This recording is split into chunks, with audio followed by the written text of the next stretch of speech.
coupure de ruban symbolique ce jeudi 8 avril 2021 et les bénéficiaires des actions de l'ONG EPAS peuvent désormais se tourner vers ces oreilles sensibles pour plus de satisfaction. Un point sur lequel le président rassure.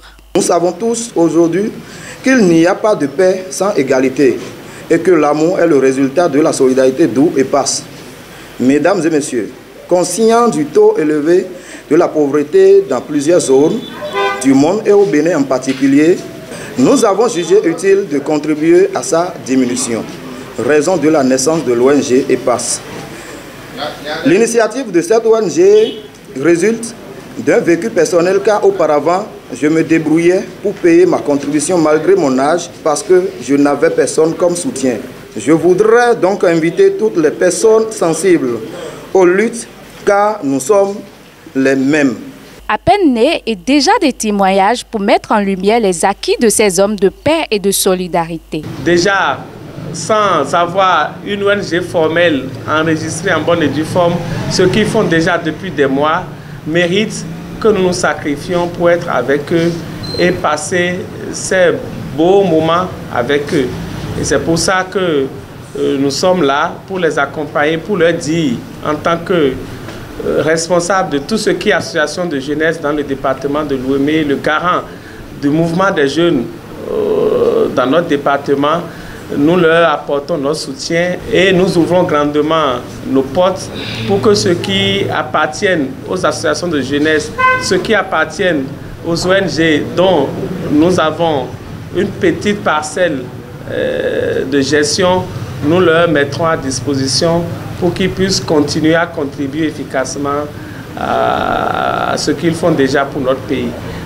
En réponse aux probables inquiétudes, le directeur exécutif insiste sur la particularité de l'ONG. Parlant de l'ONG EPAS, qui est égalité, paix, amour et solidarité, nous sommes là pour œuvrer pour le développement socio-économique. Ceci étant, nous avons les âmes innocentes qui sont laissées pour compte. Nous avons aussi la pauvreté qui bat son plein et nous allons faire quelque chose dans ce domaine. Laissez-moi vous dire que l'ONG EPAS n'est pas une ONG de plus, mais elle est pour apporter un de plus. Venir les soutenir, des aînés prodiguent des conseils d'hommes aguerris. Le gros problème que nous avons, c'est un problème d'éducation, c'est un problème d'information et c'est un problème de la collaboration. Et j'invite les autorités de l'administration de l'ONG à comprendre qu'on est un dépotoir.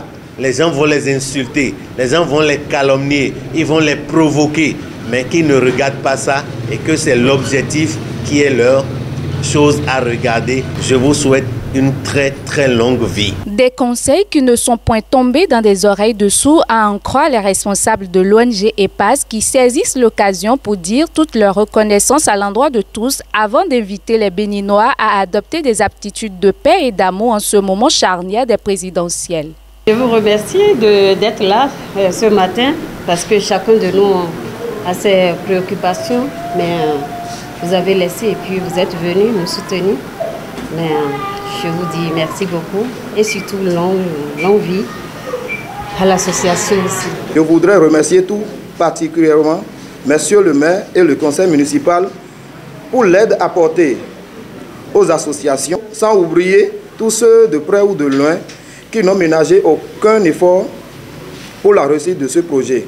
Je ne saurais finir sans faire un clin d'œil à toute la presse et en particulier la chaîne en ligne Royal TV Bénin. Un spécial grand merci à la dame de fer, Madame Hongbeji Martine, qui est la pièce maîtresse de cette initiative.